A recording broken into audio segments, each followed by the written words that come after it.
Hola a todos y bienvenidos al canal Marco Interno. No olviden suscribirse al canal y darle me gusta al video. Hoy vamos a discutir el episodio S01E01 de Dream Productions. La brisa marina acariciaba la costa californiana, mientras la cámara se enfocaba en la figura imponente de Robert A. Sterling, un titán en el mundo de la producción cinematográfica, conocido por su visión audaz y su obsesión por el detalle, casi un heredero moderno de los grandes estudios clásicos. Su ambición no conocía límites, y el episodio inicial nos introduce en la gestación de lo que él llama su obra maestra, Dream Productions. Sterling, con esa energía inagotable que lo caracterizó desde sus inicios como joven productor independiente que luchaba por conseguir financiación para películas de género, ahora buscaba redefinir el concepto mismo de cine. Su primera gran adquisición fue la joven directora Elara Vance.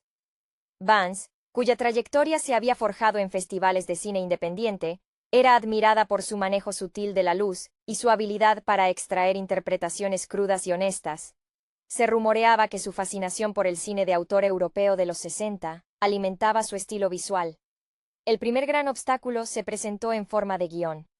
El proyecto central de Sterling, una épica histórica ambientada en la Belle Époque, requería una sensibilidad que, según él, solo un talento específico podía ofrecer.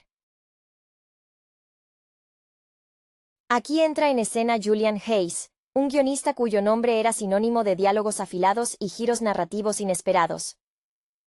Hayes, famoso por haber abandonado una lucrativa carrera en el guionismo de series de televisión para dedicarse a narrativas más complejas y menos comerciales, dudaba en sumergirse en un proyecto tan masivo. La tensión entre el pragmatismo comercial de Sterling y la pureza artística de Hayes se convirtió en el motor invisible del episodio. Vemos a Sterling intentando persuadir a Hayes en su oficina, un espacio minimalista que contrastaba con la opulencia esperada de un productor de su calibre, demostrando que su foco siempre estuvo en la sustancia, no en la fachada. Sterling apela a la resonancia histórica del tema, comparando la narrativa con las grandes tragedias griegas, un guiño a su conocida admiración por las bases del drama clásico. Mientras tanto, Elara Vance se enfrentaba al desafío de seleccionar a su equipo técnico. La elección del director de fotografía era crucial. Se decantó por Marcus Chen, un operador de cámara que había ganado notoriedad por su trabajo en documentales de naturaleza, donde la paciencia y la capacidad de capturar la verdad sin interferencia eran primordiales. La intención de Vance era clara: infundir a la grandilocuencia de la historia un sentido de intimidad y verdad documental. El episodio culmina con una tensa lectura de mesa. Los actores, ya seleccionados, se reúnen en un estudio que huele a madera nueva y nerviosismo contenido. Es palpable la brecha generacional y estilística entre el equipo. Sterling observa desde la penumbra, casi como un director de orquesta silencioso. Hayes lee sus líneas con una cadencia que sorprende a todos por su melancolía inherente. Vance, con una calma que desmiente la presión, da las primeras indicaciones, sugiriendo una forma de moverse que prioriza la emoción sobre la coreografía. El primer día de rodaje se anuncia con una promesa ambigua. Sterling, al despedirse de Vance, le recuerda que el arte debe tener eco en la taquilla, una frase que encapsula la eterna dicotomía de Hollywood. El telón se cierra mientras vemos a Chen ajustando una luz para capturar un amanecer que se siente tanto artificial como predestinado, marcando el incierto nacimiento de lo que Sterling espera sea una nueva era dorada para su estudio. El aire está cargado de potencial y peligro, el mismo que precede a toda gran empresa creativa. La sala de reuniones donde se formalizó el acuerdo entre Sterling y Hayes estaba inundada de un silencio denso, interrumpido solo por el tintineo ocasional de un vaso de agua. Sterling, con su traje impecablemente cortado, exudaba esa confianza que solo se adquiere al haber sobrevivido a múltiples batallas corporativas en Los Ángeles. Su inspiración, según los círculos internos, provenía de la estructura férrea de los estudios de la Era Dorada, pero con una mentalidad de riesgo propia del capital de riesgo. Quería construir no solo películas, sino un legado inexpugnable. Julian Hayes, por otro lado, Parecía un hombre que prefería la comodidad de una biblioteca antigua a la luz cegadora de un set. Su cabello, algo descuidado, y su preferencia por los jerseys de lana gruesa, incluso bajo el sol californiano, delataban su origen intelectual, alejado del brillo superficial de la industria. Había amasado su reputación escribiendo diálogos que se sentían como poesía gastada, llenos de esa resignación elegante que tanto gusta a los críticos. Su reticencia a participar no era por el dinero, sino por el miedo a que la visión expansiva de Sterling aplastara la delicadeza de su prosa. Recordaba vívidamente cómo su primer guión serio fue mutilado por un estudio que priorizó la acción sobre el sentimiento. Elara Vance, la directora, se movía entre ambos polos como un péndulo en busca del equilibrio perfecto. Ella había ascendido meteóricamente tras ganar premios en Cannes, con un cortometraje filmado casi enteramente en blanco y negro, utilizando únicamente luz natural. Su manera de dirigir se basaba en la confianza absoluta depositada en sus colaboradores.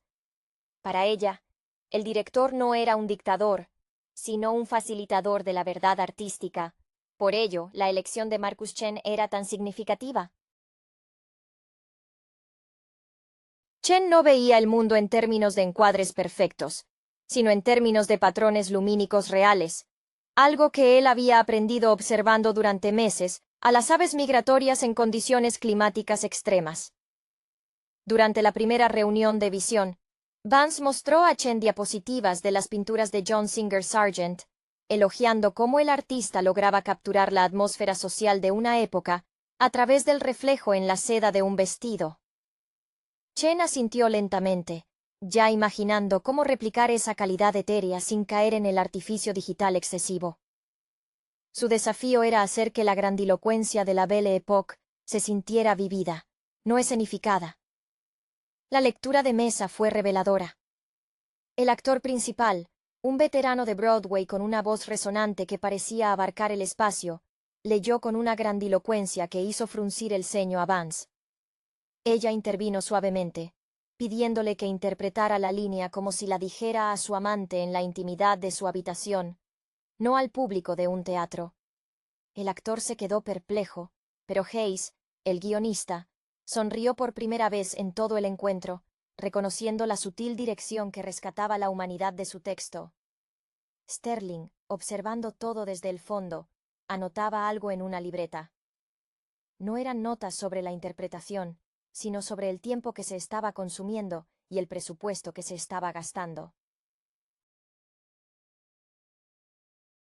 Su mente funcionaba con cronogramas y márgenes de beneficio, mientras que Vance y Hayes estaban inmersos en el alma del relato. El episodio sembró la semilla de una inevitable fricción. ¿Podría este matrimonio forzado entre el arte puro y la maquinaria comercial producir algo duradero, o se desintegraría bajo la presión del calendario y las expectativas financieras? El amanecer que Chen intentaba capturar al final del día no era solo la hora del día. Era el amanecer incierto de Dream Productions misma. El aire denso de la primera semana de preproducción se volvió palpable con el ruido metálico de los andamios montándose en el gigantesco hangar alquilado a las afueras de la ciudad. Sterling, en una visita matutina, inspeccionó el set principal, una recreación de un salón de baile parisino de principios de siglo. Su impaciencia era visible en la forma en que tamborileaba los dedos sobre la carpeta de producción. Había invertido una suma astronómica en asegurar la autenticidad de los estucos y los candelabros, inspirándose en las grandiosas puestas en escena que Cecil B. DeMille solía exigir en sus películas épicas, pero con un presupuesto que le exigía resultados inmediatos. Elara Vance, por su parte, estaba inmersa en el laboratorio de revelado improvisado que había instalado para supervisar las pruebas iniciales de película. Ella trataba la película virgen con el respeto de un alquimista, buscando ese grano particular que diera peso y textura al drama. Recordaba las advertencias de su mentor, un viejo director francés que le enseñó que el celuloide no miente. Vance se sentía protegida por la presencia de Chen. Él entendía que para ella, la luz no era solo iluminación, era un personaje más. Cuando Chen le mostró una prueba de un primer plano de la actriz principal, donde la luz de una farola artificial creaba un halo melancólico alrededor de su rostro, Vance sintió un escalofrío de satisfacción. Era la melancolía que Hayes había escrito en las líneas, materializada sin una sola palabra extra. Julian Hayes, sintiéndose ajeno al frenesí técnico, se había retirado a una pequeña oficina provista por el estudio, rodeado de libros sobre historia social de la Tercera República Francesa. Estaba reescribiendo una escena de corte crucial, sintiendo que la versión leída en la mesa era demasiado teatral. Su reto era despojar a los diálogos de la retórica que el guión original exigía y encontrar la verdad incómoda que se escondía bajo las capas de convención social de la época. Hayes, que había pasado años estudiando la correspondencia íntima de figuras históricas, creía que las verdaderas batallas se libraban en los susurros, no en los discursos. La tensión entre Hayes y Sterling escaló durante una reunión sobre el tono. Sterling quería más intriga, más persecuciones a caballo, más ganchos para el público del fin de semana. Julian, dijo Sterling con una firmeza condescendiente. Tu monólogo es hermoso, pero cuando la audiencia ve a un personaje hablar durante 3 minutos, necesitamos que estén pagando el precio de la entrada en cada sílaba. Hayes replicó con una calma gélida, citando un pasaje sobre la paciencia narrativa de un autor que Sterling admiraba en secreto. El precio de la entrada, Robert, es la experiencia, no solo el espectáculo. Si perdemos el alma, lo que vendemos es plástico caro. Vance tuvo que intervenir como mediadora, utilizando su propia autoridad ganada con esfuerzo. Sugirió un compromiso. Utilizar la grandilocuencia de Sterling como el envoltorio externo, pero filmar las escenas clave con la intimidad y la cámara en mano que ella y Chen habían perfeccionado, creando un contraste visual y emocional. De esta manera, la historia se sentiría atrapada entre la pompa de su tiempo y la desesperación privada de sus protagonistas. La emoción dominante al cerrar esta fase era una mezcla de euforia temerosa. Habían logrado ensamblar las piezas, cada una brillante por separado, el productor visionario, la directora intuitiva, el guionista reacio y el fotógrafo observador. Pero el verdadero trabajo, el de fundir estos metales dispares en una aleación sólida, estaba a punto de comenzar bajo el ojo implacable de la cámara. El amanecer que Chen había capturado se sentía ahora como la luz tenue antes de una gran tormenta. Un presagio de que Dream Productions estaba a punto de descubrir si su ambición era tan fuerte como el celuloide que estaban exponiendo. El primer día de rodaje se inauguró con un ritual casi religioso. El equipo se congregó a las 5 de la mañana, cuando la luz natural era más escasa y caprichosa, un desafío deliberado para Marcus Chen. La escena elegida no era la gran entrada triunfal que Sterling había imaginado para promocionar el tráiler, sino un momento íntimo. La protagonista, la condesa Isabel, lidiando con una carta secreta en su tocador. Vance insistió en que la cámara no debía ser intrusiva. Utilizó un dolly silencioso, moviéndose apenas, permitiendo que la actriz encontrara su propia cadencia sin la presión de los movimientos bruscos de cámara que tan a menudo obligan a los intérpretes a sobreactuar. La actriz, famosa por su formación teatral, luchaba visiblemente por contener su proyección vocal. Suspiraba, susurrabadeaba en un intento de encontrar ese volumen reducido que Vance exigía. Mientras esto ocurría, Robert Sterling se mantuvo discretamente alejado del set principal, observando el monitoreo desde una carpa adyacente. Su incomodidad con la lentitud era casi física. El guión de Hayes, en boca de la actriz, se volvía denso, cada pausa cargada de significado, y el plano se extendía por un tiempo que, en la mente de Sterling, se traducía directamente en costes operativos incrementados. Llamó a su asistente, entregándole instrucciones cifradas sobre la necesidad de optimizar el tiempo de la tarde, una amenaza velada para acelerar el ritmo emocional. Julian Hayes, sin embargo, se sentía vindicado. Observó a Vance animar a la actriz con gestos mínimos, y notó cómo la luz tenue que Chen filtraba a través de una gasa hacía que la piel de la actriz pareciera translúcida, casi vulnerable. Para Hayes, Este era el triunfo de la palabra susurrada sobre el grito forzado. Era la prueba de que su prosa podía respirar en el celuloide si se le permitía hacerlo en un ambiente de respeto artístico. La verdadera prueba de fuego llegó con la hora del almuerzo. El equipo técnico, acostumbrado a ritmos más rápidos y a la jerarquía estricta de los sets comerciales, se mostraba dividido. Los técnicos de iluminación debatían en voz baja si el enfoque excesivo en la textura de la seda y la penumbra beneficiaría a la narrativa o simplemente aburriría al público masivo que Sterling esperaba atraer. La brecha entre el equipo técnico, más cercano a la mentalidad de producción de Sterling, y el equipo creativo liderado por Vance, se ensanchaba silenciosamente. Al finalizar la primera secuencia, Vance sintió una punzada de triunfo contenido. Habían capturado el momento. Chen, al revisar el metraje, sonrió apenas, reconociendo que la luz de una bombilla antigua, combinada con un filtro de humo sutil, había logrado la calidad pictórica que Vance había buscado. Al salir del hangar, Sterling se acercó a Vance. No hubo felicitaciones efusivas. En su lugar, sacó un cronograma revisado, señalando que el día siguiente debía cubrir el doble de escenas para recuperar el tiempo perdido en la introducción atmosférica de la condesa. Vance asintió, pero sus ojos reflejaban una firmeza recién descubierta. Sabía que no negociaría la atmósfera por la velocidad, y ese choque latente entre la eficiencia económica y la integridad artística apenas comenzaba a cobrar forma en los pasillos de Dream Productions. El legado de Sterling se construiría o caería sobre la delgada línea que Vance y Chen estaban tejiendo con luz y sombra. El segundo día de rodaje se centró en el contraste, en el estallido de la vida social que la condesa Isabel debía fingir mantener. La escena requería el salón de baile, esa inmensidad recreada con tal detalle que olía a cera vieja y sueños rotos. Sterling había exigido esa magnificencia, y ahora, al verla, su orgullo era palpable, aunque su ansiedad por el tiempo seguía carcomiéndole. La dirección de Lara Vance se transformó. Si antes era introspectiva y contenida, ahora se volvía coreográfica.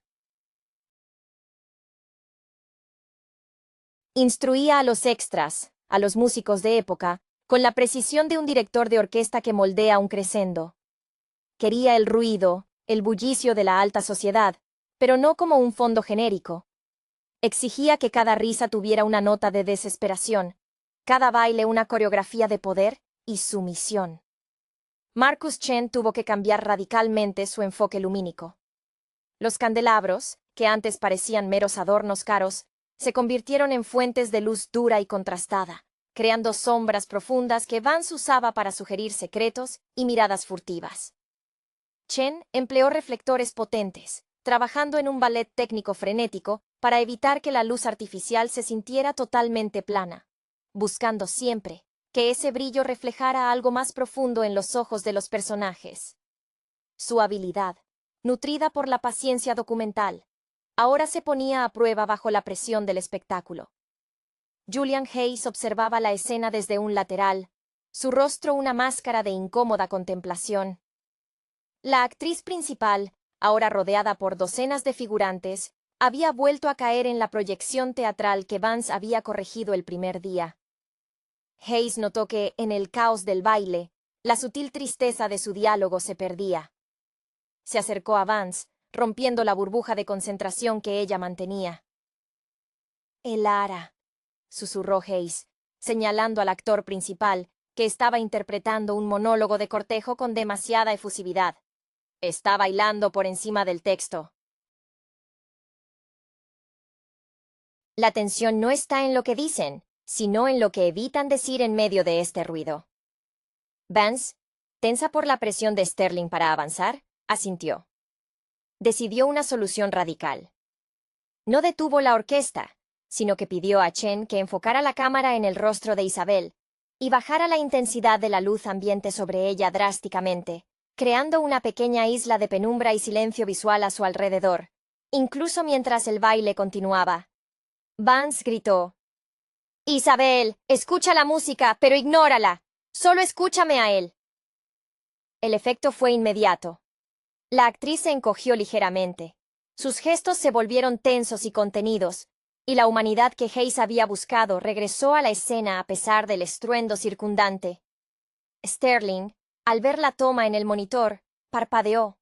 La técnica de Vance funcionaba como un filtro emocional. Era visualmente espectacular, pero sobre todo, era efectivo para la narrativa.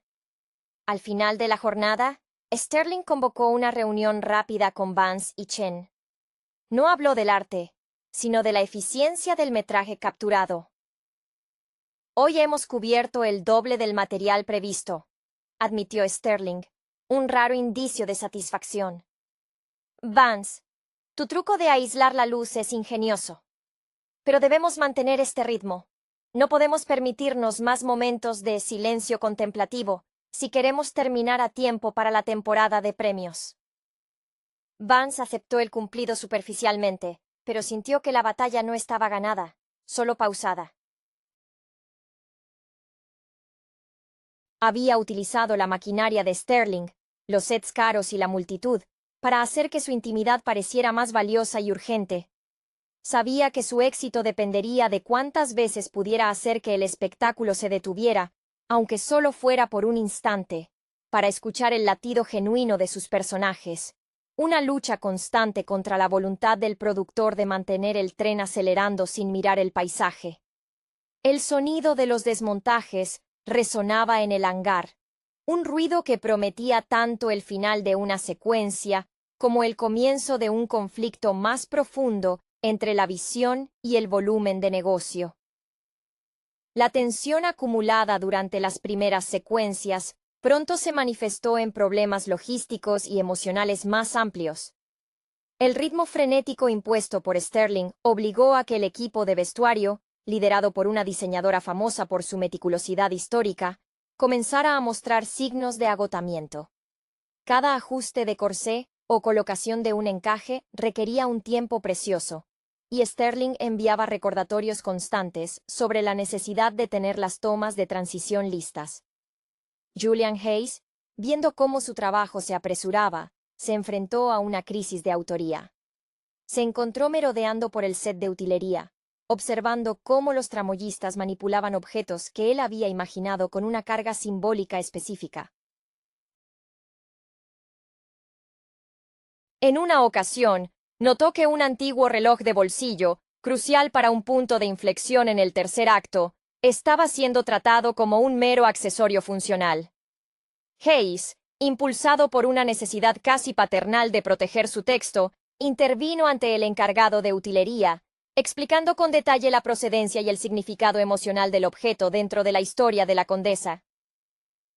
El encargado lo miró con desdén, aludiendo a que él había trabajado en producciones con el doble de extras y menos quejas. Para Hayes, este desprecio por el detalle era una metáfora perfecta de cómo Hollywood consumía y desechaba la sustancia narrativa. Mientras tanto, Elara Vance y Marcus Chen estaban enfrascados en una guerra silenciosa contra el reloj.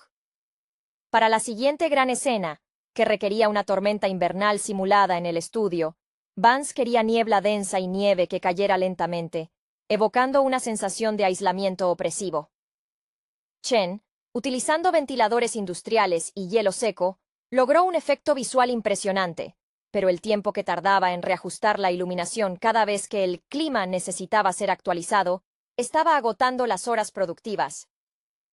Sterling, al presenciar una de estas paradas técnicas, se acercó a Chen con una calma peligrosamente controlada. «Marcus», comenzó, su voz baja. «La niebla es magnífica, pero se siente lenta. Hemos invertido en tecnología de punta para la simulación. ¿Por qué no podemos hacer que esta tormenta parezca moverse más rápido, más dramática?» Chen, sin apartar la vista de su exposímetro, respondió con una parsimonia aprendida de su época documentalista. «La naturaleza, Robert, no tiene prisa por terminar su drama. Si forzamos la velocidad, perderemos la gravedad del momento».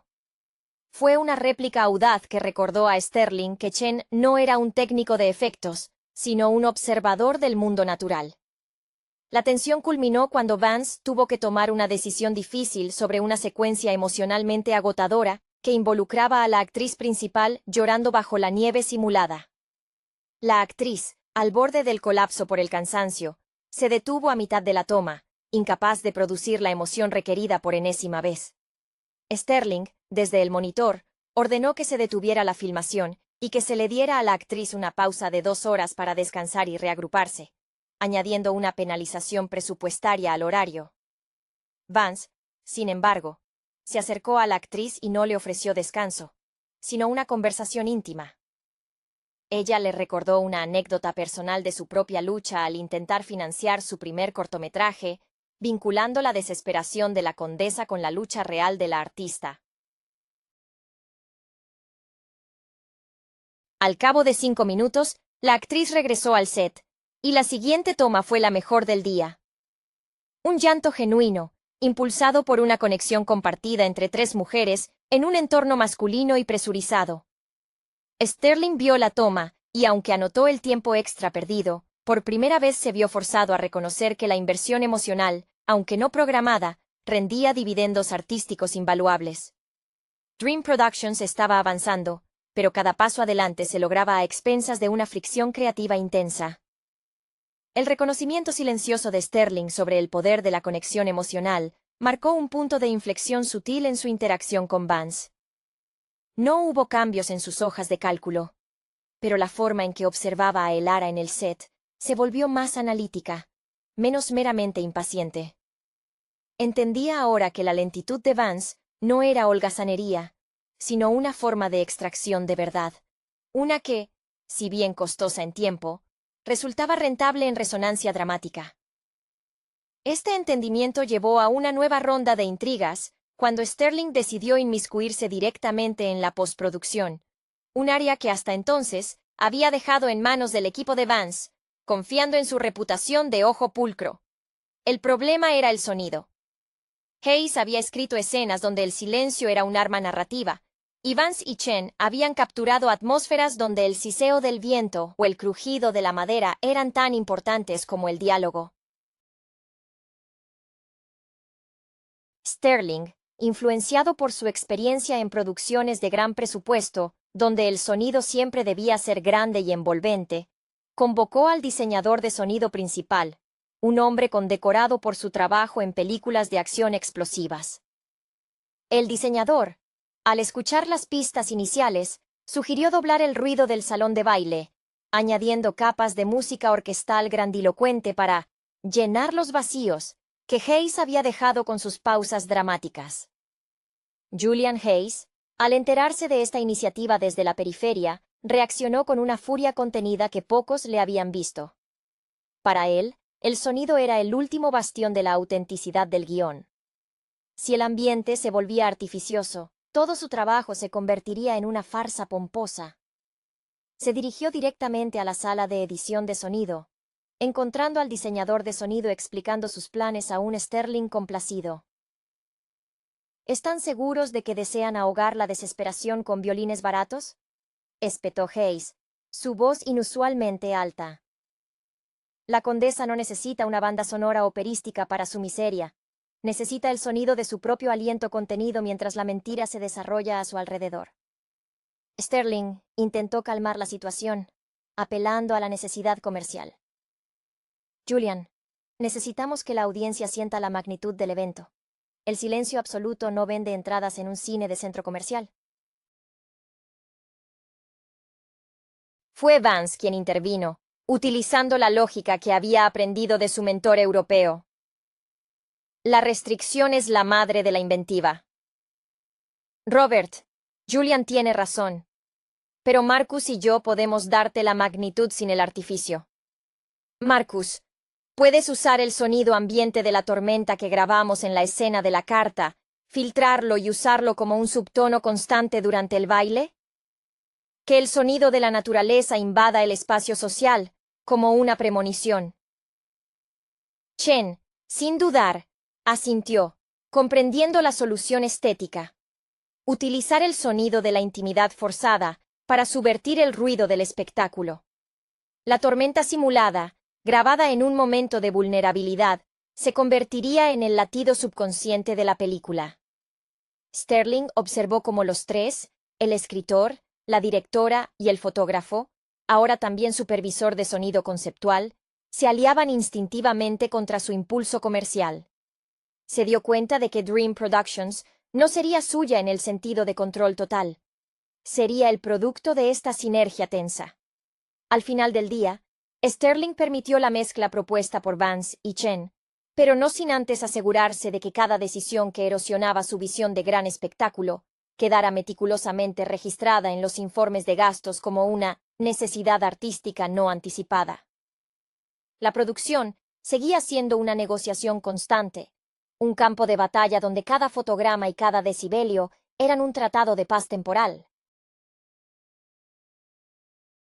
El episodio terminaba con la imagen de Hayes escuchando la mezcla final, una lágrima solitaria rodando por su mejilla al escuchar, por primera vez, su prosa respirando en el aire sonoro.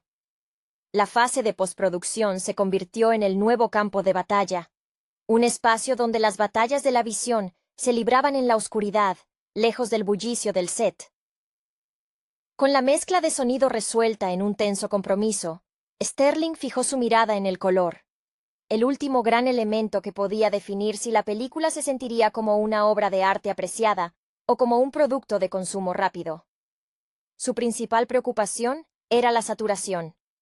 Quería colores vibrantes que saltaran de la pantalla, al estilo de los grandes éxitos de taquilla de los 90 que él había ayudado a producir en sus inicios. Lara Vance y Marcus Chen se habían preparado para este enfrentamiento. Habían rodado en celuloide, esa elección deliberada y costosa que les daba una base orgánica que los efectos digitales a menudo no pueden replicar. Chen, quien había pasado años estudiando cómo la luz interactúa con la materia orgánica, se opuso firmemente a la idea de una corrección de color agresiva. Argumentó que los tonos que habían capturado, los ocres apagados de los interiores íntimos, el azul frío de los exteriores invernales, eran el resultado de un meticuloso trabajo con filtros y luz natural, y que intentar saturarlos artificialmente destruiría la ilusión de autenticidad. Sterling, sin embargo, citó los resultados de prueba. Los grupos focales dicen que el segundo acto se siente demasiado sombrío, Marcus. Necesitamos elevar el contraste general. Quiero que París se vea como un sueño dorado, no como un recuerdo melancólico. Su insistencia recordaba su filosofía de gestión. Si la audiencia no lo entiende de inmediato, no lo valorará. La confrontación se trasladó a la sala de colorimetría, un espacio austero que olía a ozono. Vance, sintiéndose cada vez más como la defensora de la película, confrontó a Sterling no con argumentos estéticos, sino con la psicología de su personaje central. Robert, si el mundo exterior es un oro tan brillante, ¿cómo se sentirá el aislamiento de Isabel en su habitación? La desesperación solo es visible cuando se compara con la alegría prometida. Queremos que el público sienta lo que ella está perdiendo, no solo que lo vea como un telón de fondo bonito. Hayes, quien había estado sorprendentemente callado durante las discusiones técnicas, intervino con una analogía literaria que pareció resonar con Sterling, quien siempre había tenido un respeto subyacente por la estructura narrativa sólida. Piensa en la estructura de una novela victoriana, dijo Hayes. El tono de la narración cambia según la tragedia del personaje. Necesitamos que el color sea el narrador no confiable que acompaña a Isabel. Chen finalmente presentó la solución. En lugar de aumentar la saturación general, trabajarían en capas sutiles. Mantendrían los tonos apagados en los momentos de introspección de Isabel, pero harían que los colores en las escenas sociales, los rojos profundos de los vestidos, el brillo dorado de las joyas, fueran más ricos, pero nunca hiperrealistas. Sería una exageración sutil, un guiño a la falsedad de la época, en lugar de una celebración literal de ella. Sterling observó la demostración. Vio cómo el contraste entre la luz íntima y la luz social se magnificaba, haciendo que la tristeza de la condesa fuera más dramática precisamente porque el mundo a su alrededor parecía tan vívidamente, aunque falsamente, hermoso. Por primera vez, Sterling pareció ver la película no solo como un producto, sino como una experiencia emocional compleja. Al final, el productor aceptó la propuesta de Vance y Chen, no sin antes asegurarse de que la película llevara un sello promocional que destacara su espectacularidad visual. El episodio concluye con la sensación de que Dream Productions había sobrevivido a su gestación, no por la dominación de una sola visión, sino por la agotadora negociación entre la ambición comercial de Sterling y la obstinada búsqueda de la verdad artística de su equipo. La película estaba terminada, un testamento a la fricción necesaria para crear algo que, esperaban, perdurara más allá de la taquilla inicial. El estreno, el punto culminante de todo ese esfuerzo, se sintió menos como una celebración y más como una audiencia en el tribunal.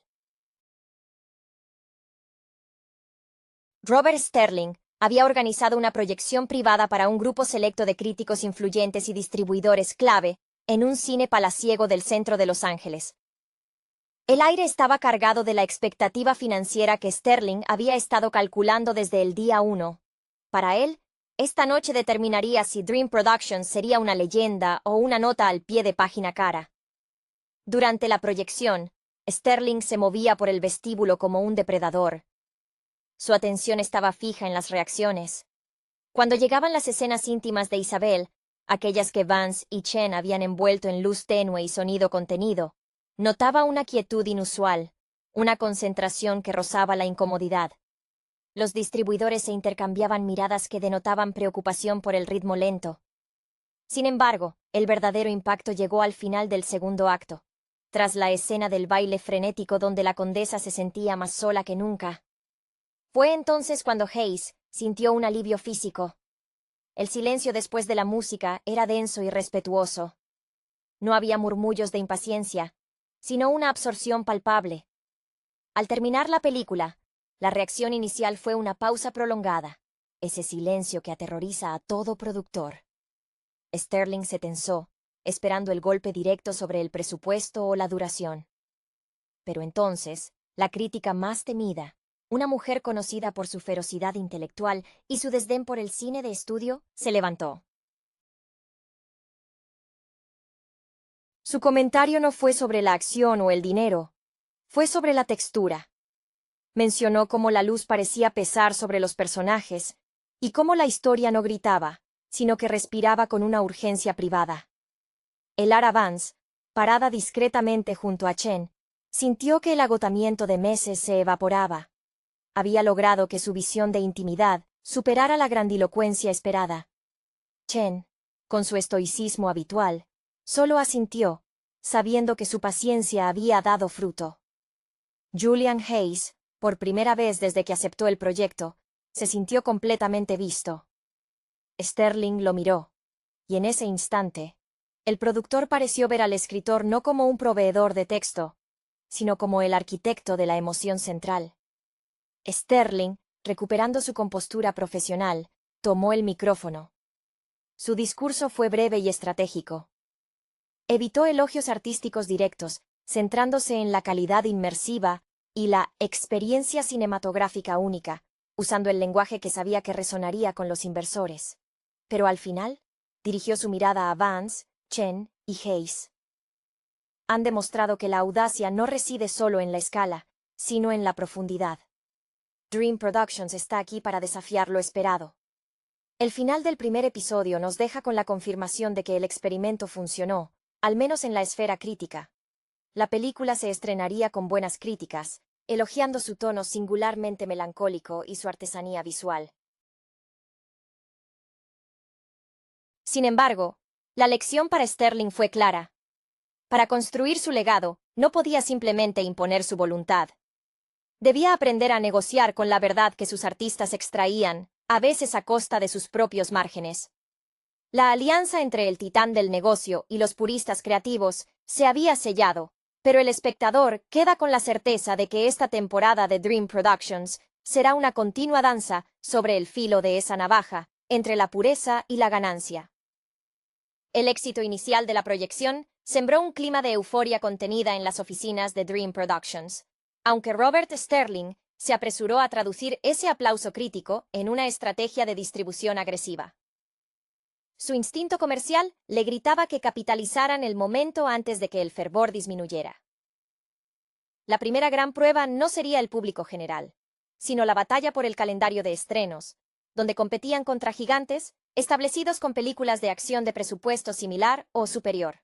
Vance, Hayes y Chen se encontraron, no celebrando, sino ya inmersos en la planificación de la segunda producción, conscientes de que la primera era una excepción que Sterling no esperaría repetir tan fácilmente. La presión ahora recaía sobre ellos para demostrar que el éxito no había sido un golpe de suerte producto de una dirección artística excéntrica, sino el nuevo estándar de la compañía. Julian Hayes se sintió inusualmente motivado. El reconocimiento le había devuelto la confianza para rechazar ofertas lucrativas que lo habrían anclado de nuevo en el formato televisivo comercial. Se reunió con Sterling para discutir el próximo guión, un drama de época menos grandilocuente. En la conversación, Hayes sugirió, con una audacia que sorprendió al productor, que la próxima película debía ser rodada íntegramente en un solo set, forzando la claustrofobia narrativa. Sterling consideró la sugerencia, no por su valor artístico, sino porque rodar en un solo lugar prometía una reducción significativa en los costos de logística y transporte, alineándose por una vez con la economía de la restricción creativa. El Aravans, por su parte, comenzó a filtrar su filosofía a través del estudio. Insistió en que todos los directores contratados por Dream Productions debían pasar una semana trabajando como asistentes de cámara en los sets de Chen para aprender la disciplina de la luz, un intento de institucionalizar la conciencia visual que ella valoraba. Esta imposición de un estándar estético generó roces inmediatos con el personal de producción más antiguo, que veía en estos requisitos una pérdida de tiempo y una amenaza a su experiencia práctica. Marcus Chen se vio elevado a una posición casi mítica dentro del departamento técnico. Los jóvenes directores de fotografía intentaban emular su uso sutil del humo y la luz reflejada. Sin embargo, Chen se mantuvo fiel a su reclusión, rechazando entrevistas y pasando sus días en el laboratorio, obsesionado con perfeccionar un proceso de revelado que pudiera acelerarse sin sacrificar la riqueza del grano. Su inspiración seguía siendo la naturaleza, y planeaba filmar el próximo proyecto, una película rodada en exteriores, bajo condiciones climáticas reales, un desafío logístico que aterrorizaba al equipo de seguros de Sterling. Sterling observaba esta transformación del estudio. Ya no era el amo absoluto imponiendo su visión. Se había convertido en el gestor de un ecosistema creativo altamente volátil. Su genialidad ahora residía en saber cuándo ceder y cuándo empujar. Había aprendido que para mantener a Vance y Hayes, debía concederles la pureza de su proceso, siempre y cuando el resultado final prometiera una publicidad resonante. El episodio concluye con una escena que resume el nuevo estado de cosas. Sterling se encuentra en una reunión de planificación con Vance y Hayes, discutiendo el presupuesto para la próxima película. En lugar de discutir el costo de los decorados, Sterling está debatiendo si pueden permitirse un mes extra de rodaje en Islandia para capturar la aurora boreal, un elemento que Vance considera vital para la emoción del clímax. Sterling sopesa el riesgo. ¿Cuánto valor comercial tiene la luz del norte, Elara? Ella sonríe, una sonrisa cansada pero firme. El mismo valor que tuvo la sombra de un tocador en París, Robert. El valor de lo inolvidable. Sterling, por primera vez en mucho tiempo, no calculó, sino que asintió lentamente, comprendiendo que Dream Productions ya no era solo su estudio. Era el campo de pruebas donde el arte y el comercio se forjaban en una lucha perpetua por la grandeza. El verdadero drama de la temporada apenas comenzaba. La aceptación de Sterling de un rodaje en Islandia marcó un hito significativo. No era un acto de generosidad, sino una concesión calculada. Había comprendido que la excentricidad controlada de su equipo era su mejor estrategia de marketing. El éxito crítico había abierto una puerta que la mera espectacularidad comercial no lograría. No obstante, Esta nueva libertad creativa vino acompañada de una mayor vigilancia por parte de Sterling sobre la eficiencia del proceso. El rodaje en exteriores remotos, lejos de la comodidad controlada del hangar, era un riesgo logístico que su mente corporativa detestaba. El equipo para la segunda película se reunió, y la dinámica había evolucionado. Hayes, ahora más confiado, había escrito un guión denso en diálogo, que se beneficiaría enormemente de la sensación de aislamiento que proporcionaría el paisaje islandés. El reto para Vance y Chen era doble: capturar la majestuosidad implacable de la naturaleza, sin que ésta eclipsara la pequeña tragedia humana que se desarrollaba en primer plano, y hacerlo bajo condiciones climáticas extremas que amenazaban constantemente el equipo técnico. Marcus Chen abrazó el desafío con un fervor renovado. Para él, el paisaje islandés no era un simple telón de fondo, sino un personaje activo. Recordaba sus días documentando la fauna, donde la adaptación era la clave de la supervivencia y de la imagen. En Islandia, su principal obsesión era cómo la luz cambiante y etérea de la aurora boreal podía ser capturada sin recurrir a la sobreexposición digital. Desarrolló un sistema de filtros polarizadores personalizados, trabajando en colaboración con ingenieros ópticos de la vieja guardia, buscando esa cualidad espectral que se sintiera auténtica, casi sobrenatural. Elara Vance se enfocó en preparar a la actriz principal para la inmersión emocional. En lugar de recrear la tristeza en un set, la obligó a vivirla. Durante las pausas entre tomas, cuando el viento aullaba y el frío penetraba hasta los huesos, Vance y la actriz compartían historias, creando una comunidad aislada que imitaba la soledad forzada de la protagonista en la narrativa. Esta inmersión generaba una autenticidad brutal. Las líneas de Hayes parecían surgir con una desesperación genuina, sin necesidad de ser forzadas. Sterling, viajando al sitio de rodaje, se sentía incómodo en el paisaje abierto y hostil. Su comunicación se limitaba a breves informes por satélite, centrados en el consumo de combustible de los generadores y la seguridad del equipo. En una de sus raras visitas al set, encontró a Hayes y Vance enfrascados en una discusión apasionada. Hayes insistía en que un monólogo clave debía ser leído en un susurro helado, mientras Vance quería que la actriz utilizara la fuerza del viento como resonancia para su voz. «No podemos dejar que el clima se coma el guión», protestaba Hayes, cubriéndose las orejas contra el vendaval. «Y yo no quiero que la actriz suene como si estuviera gritando en un vacío artificial», replicaba Vance. Sterling, en lugar de imponer una solución, observó a Chen. Marcus estaba filmando una toma con una cámara protegida dentro de una carcasa térmica, enfocando el hielo en el suelo. Chen explicó: «Podemos usar el micrófono parabólico direccional de alta sensibilidad. Capturará el susurro de ella, pero también amplificará el sonido del hielo, crujiendo bajo el peso de sus palabras. El viento se convertirá en su aliento helado». Esta solución, que integraba la restricción atmosférica con la necesidad del diálogo, satisfizo a todos. Demostraba que la restricción, cuando era guiada por la visión, podía ser más poderosa que la opulencia.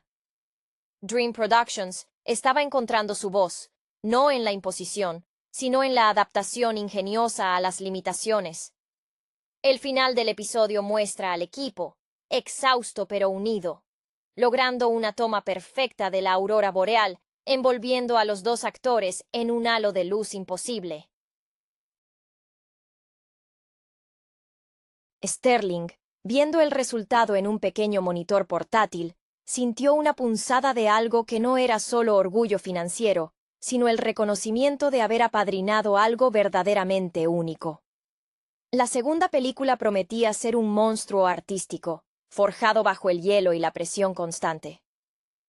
El primer episodio de la serie de Dream Productions, que se presume ser el debut de esta nueva incursión narrativa, establece un tono que oscila entre la familiaridad del drama psicológico y una ambición visual que promete más de lo que inicialmente se revela.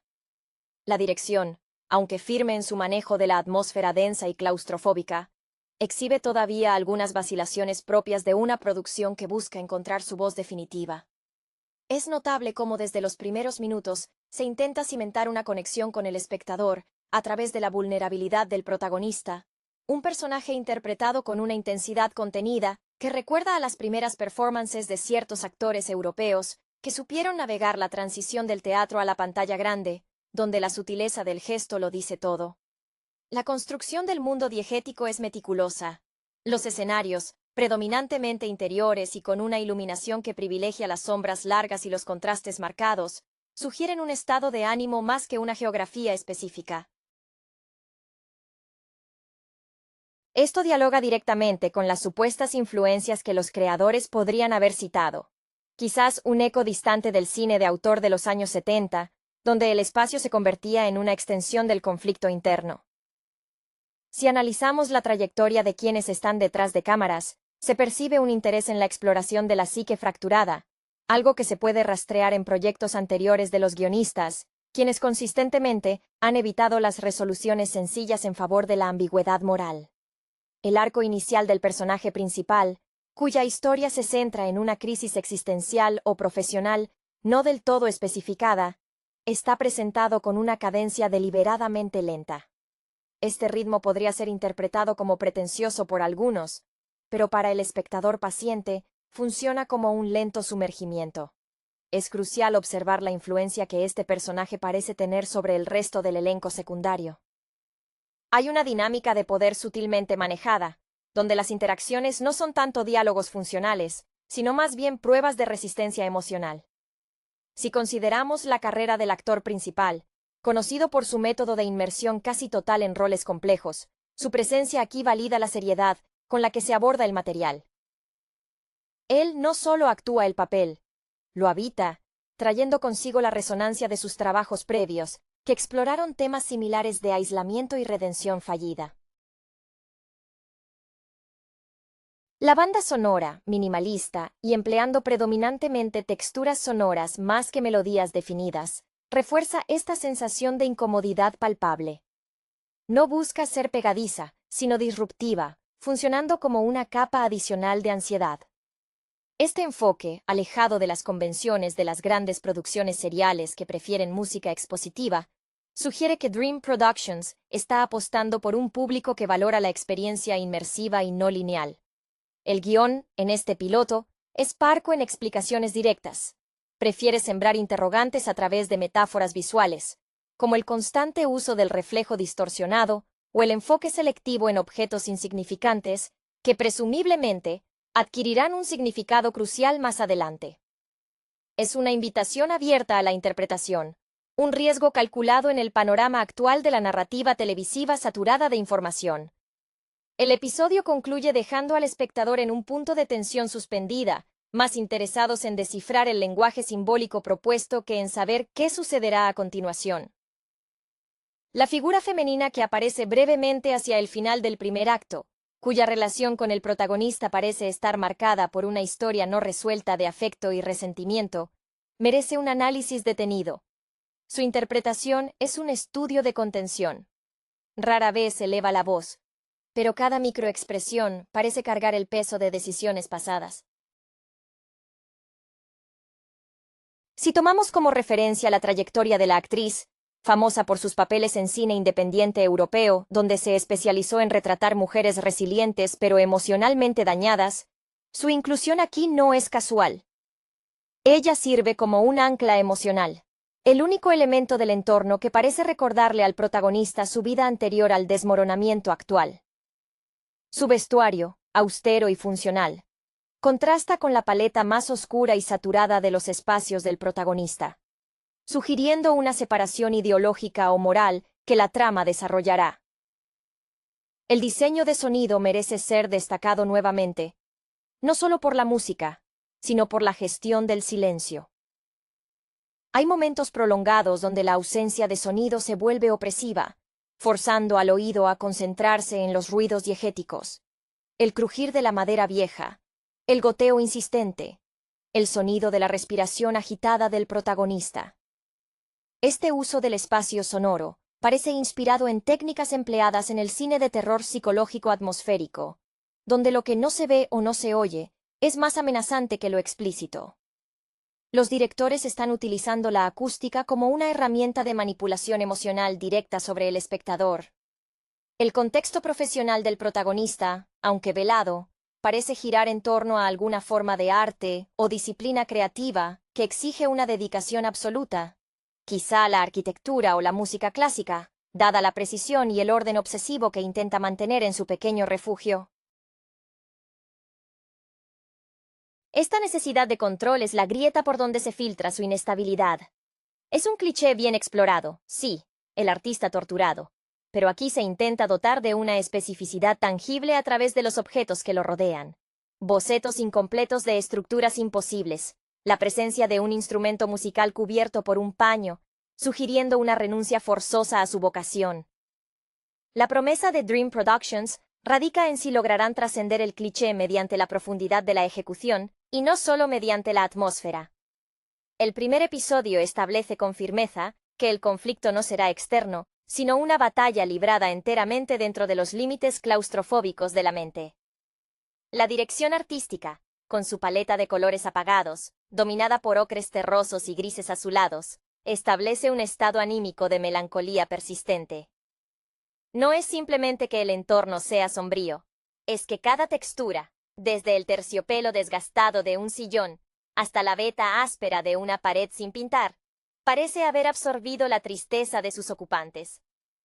Esta elección estética parece ser una rendición consciente a la escuela visual del realismo sucio, pero ejecutada con una precisión casi pictórica, lo que sugiere que el equipo de producción tiene un profundo respeto por la estética fílmica europea de posguerra, donde la pobreza visual se elevaba a declaración artística. El personaje secundario, un colega, o quizás un antiguo mentor del protagonista, que aparece brevemente para entregarle una carta sellada, introduce un elemento de tensión burocrática o legal en la ya frágil existencia del héroe. Este personaje, interpretado por un actor veterano conocido por su capacidad para encarnar figuras de autoridad ambivalentes, opera con una frialdad profesional que contrasta violentamente con el caos emocional del protagonista. Sus líneas son escasas, pero cargadas de implicaciones sobre un pasado compartido o una deuda pendiente. Su vestuario, impecable y ligeramente anticuado, lo posiciona como un vestigio de un mundo más estructurado del que el protagonista ha sido expulsado o del que ha elegido autoexiliarse. La emoción que transmite no es hostilidad abierta, sino una piedad distante, casi condescendiente, que resulta más irritante para el personaje principal que cualquier ataque frontal. Emocionalmente, el episodio funciona como una sinfonía de la inacción. El protagonista gasta gran parte del metraje reaccionando a estímulos mínimos, el sonido de un timbre, el manejo de un objeto cotidiano, la mirada de alguien más. Es en estos momentos de aparente quietud donde la dirección enfatiza el trabajo interno del actor. Hay una secuencia particularmente reveladora donde el protagonista intenta, sin éxito, encender un viejo mechero. El fracaso repetido no es solo mecánico, es una metáfora extendida de su incapacidad para generar calor o chispa en su propia vida.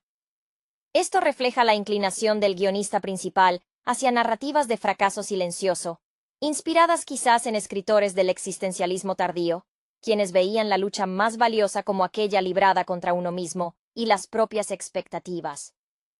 La promesa implícita es que si el espectador está dispuesto a soportar la lentitud, será recompensado con una excavación psicológica profunda y dolorosa, más que con un giro argumental espectacular.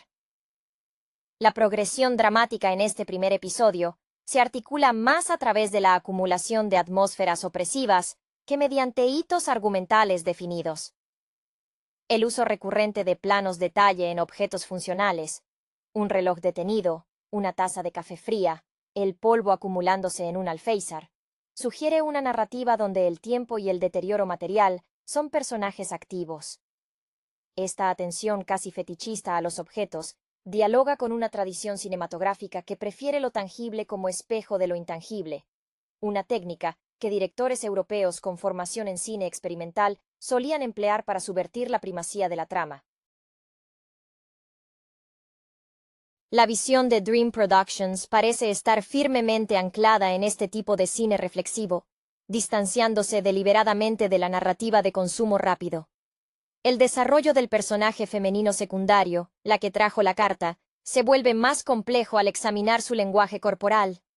Su rigidez y la manera en que se niega a sentarse en el espacio del protagonista, permaneciendo siempre al borde del umbral, comunican una clara jerarquía de incomodidad y dominio tácito. Ella no está allí para consolar. Está allí para notificar o exigir. Esta frialdad, que podría parecer inexpresiva en otros contextos, aquí se siente como una coraza profesional perfectamente ajustada a su reputación, la cual, según se intuye, se forjó en entornos corporativos o legales de alta presión, muy diferente del mundo artístico naufragado del protagonista. Si su carrera previa ha estado marcada por el éxito en la gestión de crisis ajenas, su aparición aquí es la manifestación tangible de la crisis que ahora él debe gestionar. La emoción dominante del protagonista es una mezcla tóxica de culpa y resignación activa. No es pasividad total. Es la pasividad de quien ha elegido conscientemente rendirse a un estado, pero todavía reacciona a los vestigios de su vida anterior. Observamos cómo su mano tiembla ligeramente al intentar sostener un bolígrafo para firmar algo que no vemos.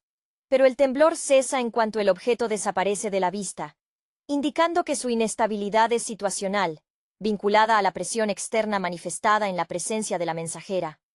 El actor principal, conocido por su habilidad para transformar la rigidez física en una manifestación externa de la neurosis interna, utiliza el cuerpo como su principal herramienta expresiva, minimizando el diálogo para maximizar la tensión somática. El primer episodio culmina con un breve vistazo a un material de trabajo antiguo del protagonista. Quizás una maqueta arquitectónica de gran detalle o la partitura de una pieza musical compleja. La cámara se detiene en una sección específica, marcada con un círculo rojo o una nota marginal desesperada. Este es el MacGuffin emocional del piloto. No es importante lo que sea en sí mismo, sino lo que representa. Una promesa incumplida o un estándar de perfección inalcanzable. Dream Productions está pidiendo al espectador invertir en el misterio de ese objeto, sugiriendo que la clave para entender la caída del protagonista reside en el entendimiento de por qué abandonó, o fue apartado de, aquello que requería tal nivel de precisión y dedicación. El final es una declaración de intenciones. La serie será un ejercicio lento, introspectivo y profundamente centrado en el paisaje interior, utilizando la estética como un idioma en sí mismo. La inmersión en la psique del protagonista se profundiza con la introducción sutil de su rutina nocturna, un ritual que parece diseñado tanto para el olvido como para la autotortura. El acto de prepararse una bebida, ejecutado con una lentitud casi coreografiada, se convierte en otro punto focal para la cámara, que ahora se mueve con una lentitud aún más deliberada, casi como si estuviera atrapada en el mismo tiempo dilatado que experimenta el personaje. Esta secuencia evoca las largas tomas contemplativas del cine europeo de cámara, donde la banalidad de la acción cotidiana es magnificada para revelar verdades más profundas sobre el estado de ánimo. El actor, al manejar los utensilios con una torpeza calculada, subraya la desconexión entre su mente y su cuerpo, un tema recurrente en las obras de cineastas influenciados por la filosofía del absurdo. La iluminación nocturna es crítica, no busca la oscuridad total, sino una penumbra constante bañada en el resplandor frío de fuentes de luz artificiales distantes, quizás un televisor apagado o la luz de la calle filtrándose por persianas mal ajustadas. Esta luz fría acentúa la palidez del rostro del protagonista y resalta la textura rugosa de su piel, transformando su apariencia en casi una escultura melancólica. Es evidente que el director de fotografía, cuya obra previa se caracterizó por su maestría en el claroscuro, está utilizando este primer episodio como una carta de presentación de su paleta de tonos fríos, anticipando un largo viaje visual a través de atmósferas sombrías. La emoción predominante aquí no es el miedo, sino una fatiga existencial profunda, esa sensación de haber agotado todas las reservas emocionales. El diálogo, cuando finalmente ocurre, es fragmentado y envuelto en una atmósfera de confesión a medias. Hay una breve llamada telefónica, probablemente con un familiar lejano o un consejero, donde las frases clave son cortadas o dejadas sin respuesta. La actriz de voz, cuyo trabajo se ha centrado tradicionalmente en el doblaje de dramas intensos, aporta una cualidad de voz distante, casi espectral, que intensifica la sensación de que el protagonista está hablando más consigo mismo que con un receptor real. Estas interacciones fallidas refuerzan el aislamiento autoimpuesto. El mundo exterior intenta penetrar, pero encuentra barreras construidas no de hostilidad, sino de apatía y agotamiento. El elemento de inspiración en la obra del protagonista, que parece ser la música, se manifiesta a través de un disco de vinilo puesto en el tocadiscos. La elección musical es deliberadamente oscura y disonante, quizás una pieza minimalista contemporánea o un cuarteto de cuerdas experimental. La música no es un acompañamiento relajante, sino un eco auditivo de su tormento interno. Para un artista que evidentemente valoraba la estructura y la armonía, someterse a esta cacofonía controlada sugiere un acto de penitencia o un intento desesperado por encontrar belleza en el caos que ahora domina su vida. Dream Productions, al confiar en la fuerza de estas decisiones estéticas y narrativas minimalistas, se posiciona claramente en el espectro del cine que exige paciencia y una disposición a sumergirse en la ambigüedad emocional sostenida, prometiendo para los siguientes episodios una disección aún más minuciosa de las heridas del alma. La introducción del diario o cuaderno de notas del protagonista, un objeto físico que parece ser el único recipiente seguro para sus pensamientos más íntimos, marca un punto de inflexión en la modulación emocional del episodio. No vemos lo que escribe, pero la forma en que lo manipula, con guantes finos, casi ceremoniosamente, sugiere que el contenido es peligroso o sagrado. Este objeto funciona como un espejo inverso. Mientras que su entorno físico está descuidado y en decadencia, el contenido de ese diario representa un orden mental que intenta preservar desesperadamente. La elección de que el espectador no pueda leer las anotaciones es una jugada maestra de contención narrativa. Obliga a la audiencia a proyectar sus propias interpretaciones sobre la naturaleza de su sufrimiento, alineándose con la filosofía de que el verdadero drama reside en lo no expresado. El equipo de producción ha puesto un énfasis notable en la textura de los materiales que rodean al protagonista. El cuero del sillón, la madera pulida de su escritorio a pesar del polvo, y el papel áspero del cuaderno, todos son capturados en primeros planos extremos por la cámara. Esta materialidad casi táctil parece ser un intento consciente por anclar la narrativa psicológica en el mundo físico, una respuesta directa a las críticas que a menudo reciben los dramas puramente mentales, por ser demasiado etéreos. Si consideramos la influencia del cine que prioriza el objeto como portador de memoria, podemos ver aquí un guiño a ciertas obras europeas de los años 60 que exploraban la relación entre el individuo y los artefactos que deja atrás. La emoción que irradia el protagonista en estas secuencias solitarias es la del recuerdo persistente. No hay rabia manifiesta, sino una melancolía activa, como si estuviera constantemente revisando mentalmente un error crucial. Esta resignación no es pasiva, sino un estado de alerta bajo la superficie. Cuando mira por la ventana, su expresión no es de anhelo por el exterior, sino de evaluación del riesgo de interactuar con él. El actor principal, con su formación en el teatro físico, transmite esta tensión mediante la rigidez en los hombros y la lentitud consciente al girar la cabeza, comunicando que el movimiento más simple requiere un esfuerzo consciente para superar la inercia del dolor. La música, o más bien la falta de ella en estos momentos de introspección, juega un papel fundamental en amplificar la carga emocional. El silencio es tan denso que el sonido de su propia respiración, levemente amplificado en la mezcla final, se convierte en una banda sonora opresiva.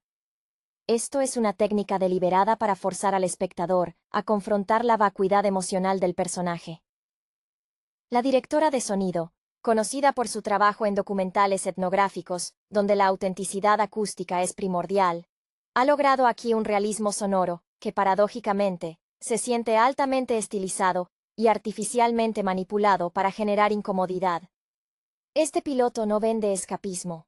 Vende una experiencia catártica mediada por el malestar estético y emocional, prometiendo que la revelación, si llega, será ganada a pulso por la perseverancia del espectador.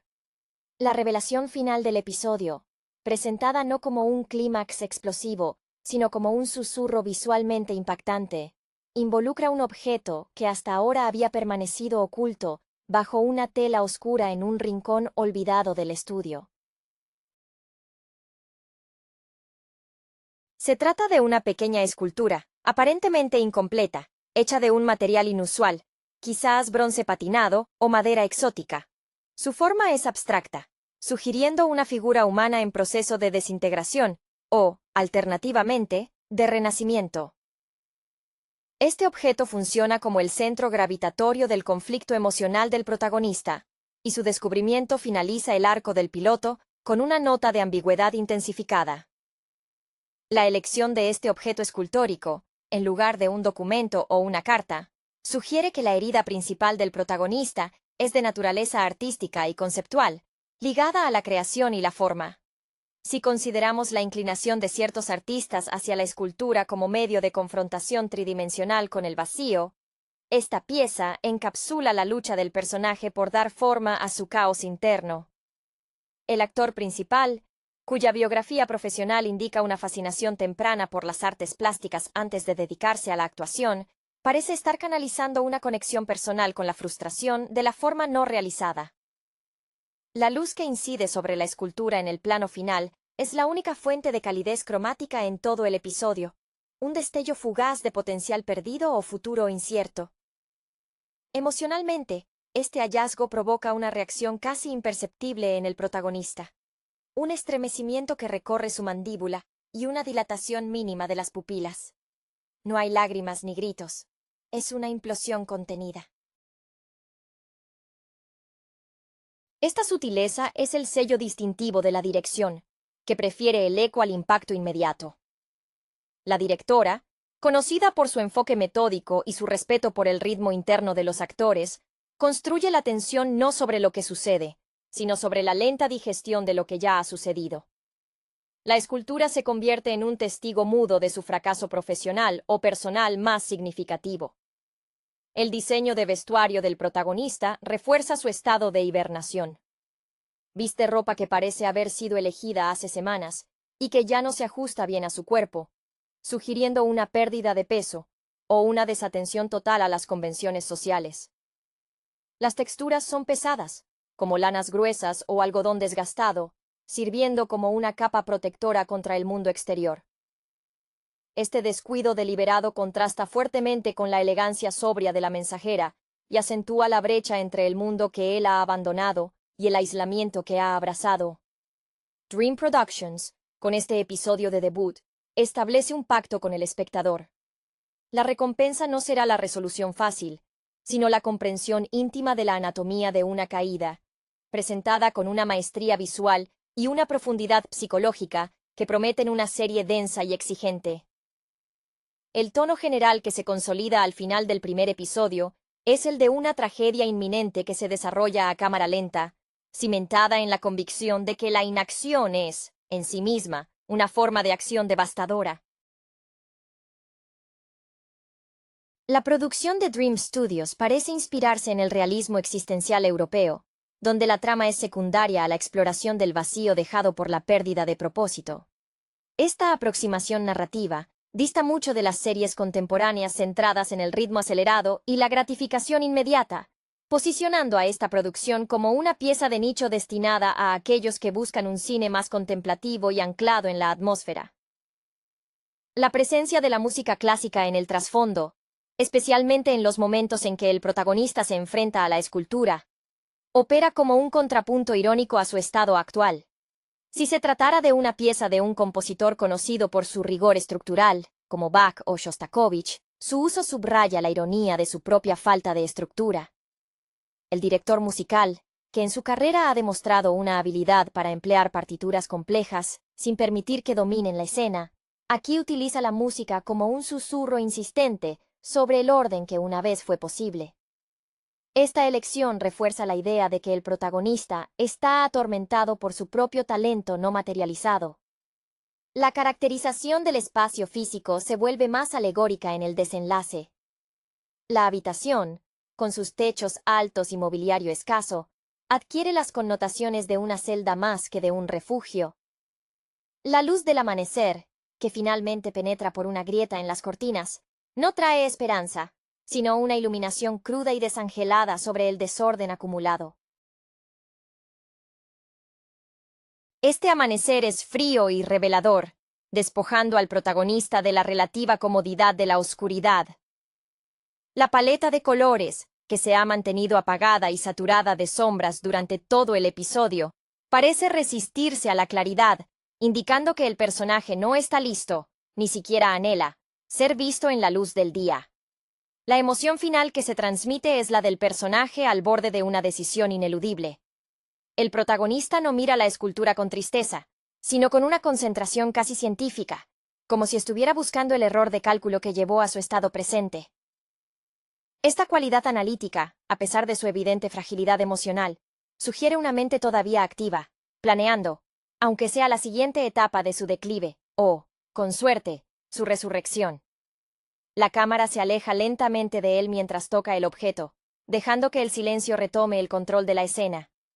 Dream Productions ha establecido con éxito un misterio centrado no en el qué, sino en el por qué, dejando al espectador con la incómoda sensación de haber presenciado una confesión privada sin haber recibido las palabras clave necesarias para entender el crimen cometido contra uno mismo. La promesa implícita en el desenlace de este primer episodio es que la serie se desarrollará como una inmersión lenta en la recuperación o la justificación de las acciones pasadas del protagonista, más que en la resolución de un conflicto externo inmediato. La elección de finalizar con un plano de su mano sobre la fría superficie de la escultura sugiere un punto de inflexión táctil. El dolor físico y la materialidad del objeto son ahora su único punto de contacto con la realidad tangible. Esta dependencia de lo físico para anclar un estado mental tan volátil es una firma que podríamos ver reflejada en la obra de directores que utilizan la textura como metáfora, como aquellos asociados al neorrealismo tardío, buscando la verdad en lo gastado y lo imperfecto. La trayectoria del actor principal, al evitar cualquier efusión sentimental, recalca la idea de que su personaje se encuentra en un estado de extrema disciplina emocional. Una máscara forzada, que apenas puede contener el temblor interno. Su biografía profesional, marcada por papeles que exigían una gran fisicalidad para expresar la represión, es vital para entender por qué el silencio y la inmovilidad son sus armas más potentes aquí. El espectador percibe que cada pequeño movimiento, el parpadeo, la contracción de un músculo de la mandíbula, ha sido ensayado meticulosamente para comunicar un universo de significado reprimido. El elemento secundario que introdujo la tensión legal o burocrática, la mensajera, sirve como el último vestigio del mundo exterior que intenta arrastrar al protagonista de vuelta. Su ausencia al final del episodio no es un olvido, sino una retirada estratégica. Ha plantado la semilla del conflicto futuro y ahora espera la reacción desde la distancia, como un agente del destino. Su figura representa el deber y la estructura que el protagonista ha elegido destruir o de la que ha sido expulsado, creando un dualismo fundamental entre la vida ordenada y la vida creativa desordenada. La atmósfera general de la serie, por lo tanto, se perfila como un estudio sobre la culpa y el arte fallido. Dream Productions ha optado por un ritmo que obliga a la paciencia, un lujo en la televisión contemporánea. Si logran mantener la coherencia entre la ambición visual y la profundidad psicológica de los personajes, esta serie podría convertirse en un referente del drama psicológico lento y atmosférico. El primer episodio funciona como un manifiesto estético. El vacío no es la ausencia de algo, sino la presencia abrumadora de lo que se ha perdido. Y el protagonista está condenado a vivir en ese espacio saturado de ausencia. La construcción del sonido ambiental en el epílogo del episodio, justo antes de los créditos finales, se intensifica de manera casi subliminal.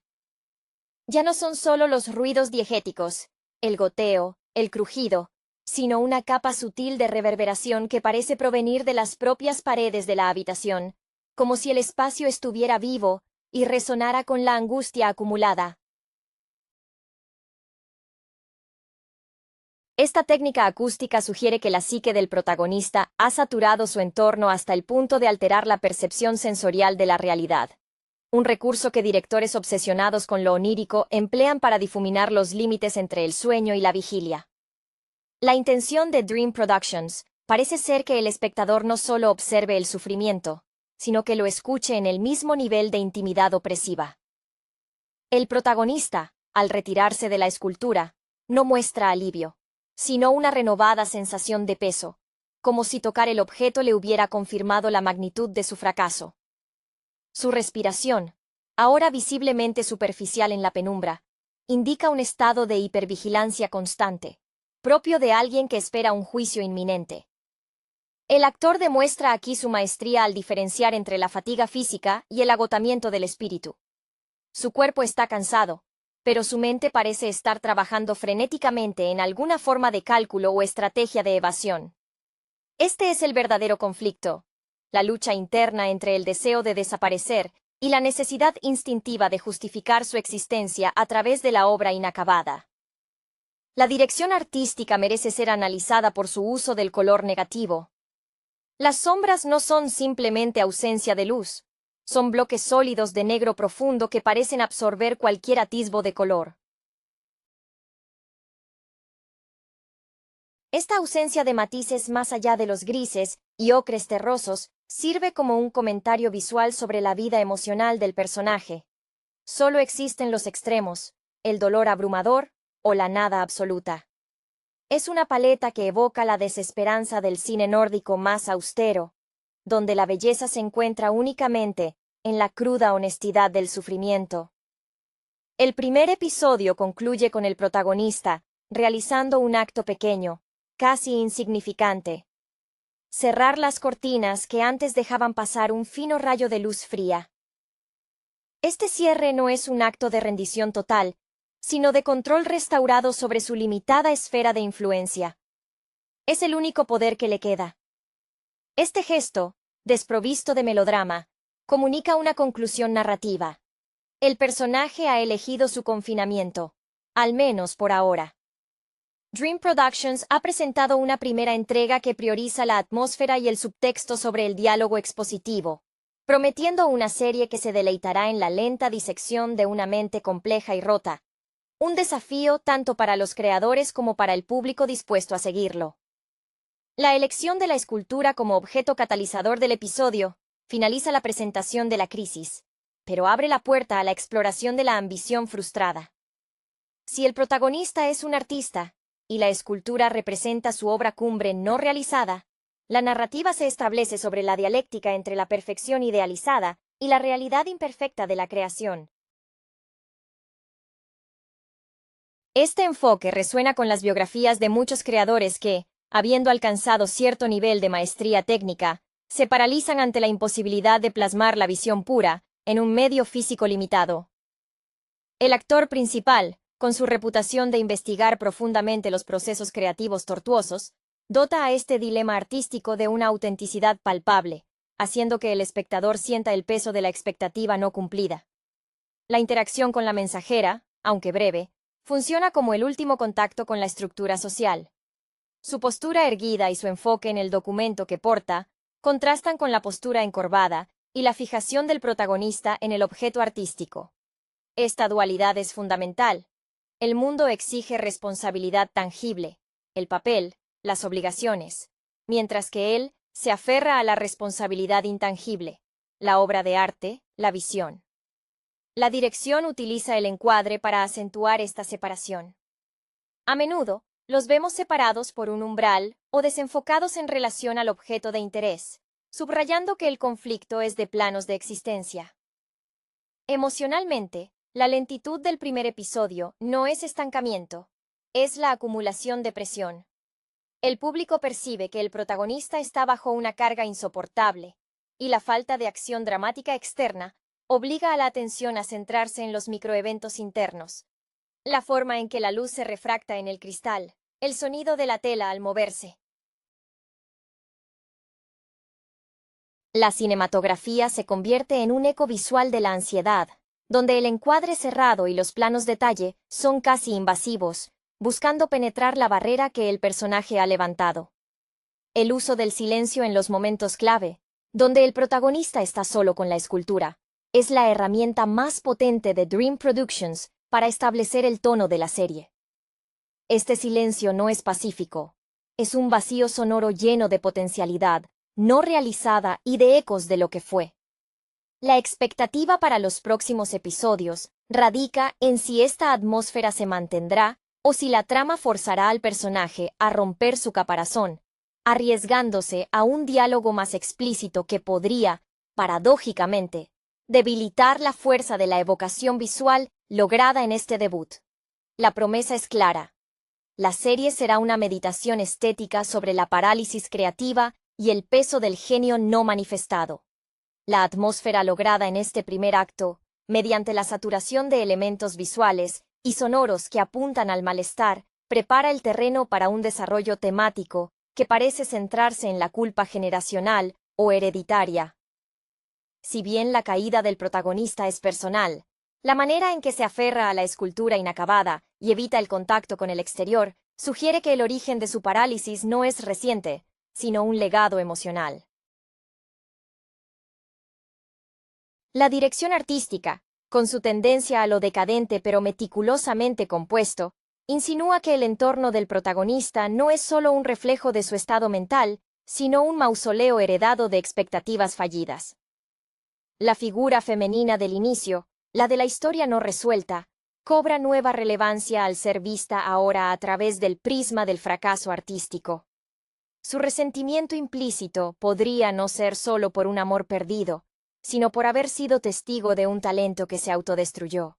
Su vestuario austero y funcional, que contrasta con la paleta oscura del protagonista, sugiere que ella representa la responsabilidad práctica que él evadió. Si su personaje vuelve a aparecer, su diálogo será crucial. ¿Será para exigirle que pague una deuda o para confrontarlo con la verdad sobre la fuente original de su trauma, quizás ligada a la creación de esa misma escultura? La actriz elegida, con su historial de personajes que cargan secretos familiares, parece estar ahí para forzar una confrontación con el pasado que el protagonista intenta silenciar con el orden obsesivo de su refugio. El diseño de sonido, con su énfasis en lo diegético amplificado, juega un papel crucial en la construcción de la claustrofobia. El goteo insistente, lejos de ser un mero ruido ambiental, se convierte en el tic-tac de un reloj que mide su tiempo perdido. Hay una tensión perceptible en cómo el actor principal reacciona a estos sonidos. No solo los escucha, sino que parece esperar que cada sonido anuncie una intrusión, una consecuencia. Esto apunta a que el protagonista no solo se siente culpable, sino activamente perseguido por sus decisiones, aunque la persecución sea interna y acústicamente manifestada. La promesa de Dream Productions reside entonces en la gradual desmantelación de la fachada de control. El orden obsesivo en su estudio es una trinchera. Cada boceto incompleto o instrumento cubierto no es un signo de pereza, sino la evidencia de batallas libradas y perdidas contra la propia ambición. La serie está pidiendo al espectador que se convierta en un arqueólogo de la tristeza, excavando bajo capas de silencio, estética sombría y movimientos mínimos para descubrir la verdad detrás de por qué un individuo tan dedicado a la precisión puede vivir en un estado de caos tan absoluto. El primer episodio ha sentado las bases de un drama psicológico donde la introspección es el campo de batalla principal. La inminencia de la confrontación, sutilmente anunciada por la carta y la escultura, sugiere que el verdadero drama de la serie no residirá en el qué de la caída del protagonista, sino en el cómo se relaciona con el legado de su maestro o mentor, aquel que lo visitó con el sobre sellado. Este personaje secundario, con su frialdad burocrática, parece ser el mensajero de un juicio externo, pero su vestuario impecable y levemente anacrónico indica que pertenece a un orden moral o profesional del que el protagonista fue expulsado. o del que se autoexpulsó voluntariamente. La emoción que transmite, esa piedad distante, opera como un catalizador para la ira reprimida. No es desprecio lo que hiere al héroe, sino la condescendencia con la que su fracaso es catalogado y notificado. El actor que interpreta a este mentor utiliza una economía gestual extrema. Cada pliegue en su traje parece tener una historia de éxito y cumplimiento, enmarcando la textura desaliñada del protagonista como un abandono deliberado de las normas. Su voz, cuando pronuncia las pocas líneas necesarias, posee una resonancia profunda y grave, casi como si estuviera leyendo un acta notarial. Esta voz contrasta violentamente con el silencio o los fragmentos de voz del protagonista, estableciendo una clara jerarquía de poder y cordura. El contraste entre el orden estático del mensajero y el caos dinámico, aunque lento, del artista, es la primera gran dicotomía temática de la serie. Emocionalmente, la secuencia de la entrega de la carta es crucial porque obliga al protagonista a interactuar con el exterior, aunque sea brevemente. Su reacción no es huida, sino una parálisis temporal, como si la presencia de esa autoridad externa le recordara la inmensidad de lo que debe enfrentar. Hay un momento fugaz en el que sus ojos se encuentran con los del mensajero, y en esa mirada se lee la comprensión mutua de que la deuda pendiente no es meramente financiera o legal, sino una renuncia a un camino prometedor. La directora de fotografía utiliza aquí una profundidad de campo mínima, manteniendo nítido solo el rostro del mensajero y dejando al protagonista ligeramente desenfocado, simbolizando que su identidad actual está en cuestión. Es borrosa. La escultura, como punto focal de la desesperación, adquiere un matiz adicional. Es posible que no sea simplemente una obra inacabada, sino una pieza que el mentor le había encargado o le había presionado para completar. Si es así, la carta podría contener una ultimátum relacionada directamente con ese objeto físico. Esto convertiría al mentor no solo en un agente del deber, sino en una figura casi paterna o rectora, cuya decepción es el verdadero motor de la melancolía del protagonista. Dream Productions está tejiendo una red densa, donde cada elemento estético, los colores, la luz, la vestimenta, sirve no solo al tono, sino a la estructura de la culpa intergeneracional y la tiranía de la excelencia artística. El espectador queda a la espera de saber si la escultura será el arma o la llave de su redención. El peso de esa deuda pendiente que se cierne sobre el protagonista se materializa en la segunda aparición fugaz, y más significativa, de la mensajera, quien regresa no para entregar más documentos, sino para observar. Su reaparición, sin previo aviso, rompe la frágil burbuja de introspección que el artista había comenzado a construir alrededor de la escultura. Ella no entra completamente en el espacio, sino que se queda justo en el umbral, la mano en el marco de la puerta, una silueta perfectamente recta contra la luz cenital del pasillo. Su rigidez ahora no es solo incomodidad profesional, sino una vigilancia activa, la de un supervisor que evalúa si el sujeto está cumpliendo con el protocolo de penitencia impuesto. La mensajera, cuyo nombre, si es que lo tiene, aún no ha sido revelado, representa la encarnación de la estructura inmutable. Su cabello está recogido con una precisión geométrica, y el ligero brillo de sus zapatos pulidos es casi ofensivo en la penumbra del estudio. Hay una frialdad en su mirada que trasciende la indiferencia corporativa. Es una calma profunda, casi filosófica, la de alguien que ha aceptado la lógica implacable de las consecuencias. Ella no juzga moralmente al protagonista, sino que simplemente constata su estado como un resultado inevitable de una ecuación rota. Su presencia es la prueba viviente de que el mundo exterior no ha olvidado su existencia, a pesar de sus esfuerzos por difuminarse. El protagonista reacciona a esta segunda intrusión con una nueva capa de defensa emocional, la indiferencia calculada. Si antes su temblor era signo de vulnerabilidad, ahora su inmovilidad es una declaración de guerra pasiva. Evita el contacto visual, concentrando toda su energía en la tarea de recomponer mínimamente su apariencia, quizás alisando una arruga inexistente en su ropa. Este acto es una pequeña victoria psicológica, demostrar que puede participar en la pantomima de la normalidad, aunque su interior esté en ruinas. El actor utiliza la tensión en su cuello para comunicar que está midiendo el tiempo exacto que debe durar la interacción antes de que ella se retire, como si cada segundo fuera un gasto energético vital. Dream Productions enfatiza, mediante la dirección de arte, la forma en que la mensajera está enmarcada. Ella siempre aparece ligeramente sobreexpuesta, bañada en la luz blanca y dura del pasillo, mientras que el protagonista permanece inmerso en las sombras terrosas del estudio. Este contraste visualización la polaridad temática. Luz versus sombra, deber versus deseo, forma versus caos. La directora, al forzar estos encuadres binarios, está preparando al espectador para la lucha inminente, sugiriendo que la trama futura no será una simple negociación, sino una batalla por definir qué realidad es más sólida. La melancolía del artista se encuentra ahora con el rigor del sistema, y el espectador espera impaciente ver qué pieza, la escultura o la mensajera, se romperá primero bajo la presión. Hola a todos y bienvenidos al canal Marco Interno. No olviden suscribirse al canal y darle me gusta al video. Hoy vamos a discutir el episodio S01E01 de Dream Productions.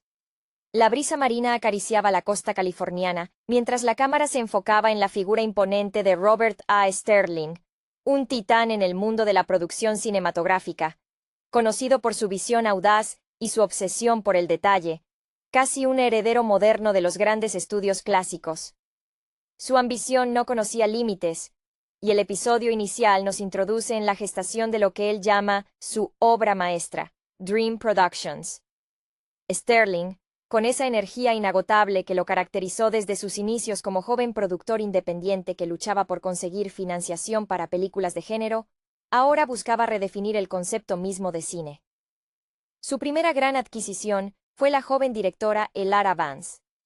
Vance, cuya trayectoria se había forjado en festivales de cine independiente, era admirada por su manejo sutil de la luz y su habilidad para extraer interpretaciones crudas y honestas. Se rumoreaba que su fascinación por el cine de autor europeo de los 60 alimentaba su estilo visual. El primer gran obstáculo se presentó en forma de guión. El proyecto central de Sterling, una épica histórica ambientada en la Belle Époque, requería una sensibilidad que, según él, solo un talento específico podía ofrecer. Aquí entra en escena Julian Hayes, un guionista cuyo nombre era sinónimo de diálogos afilados y giros narrativos inesperados.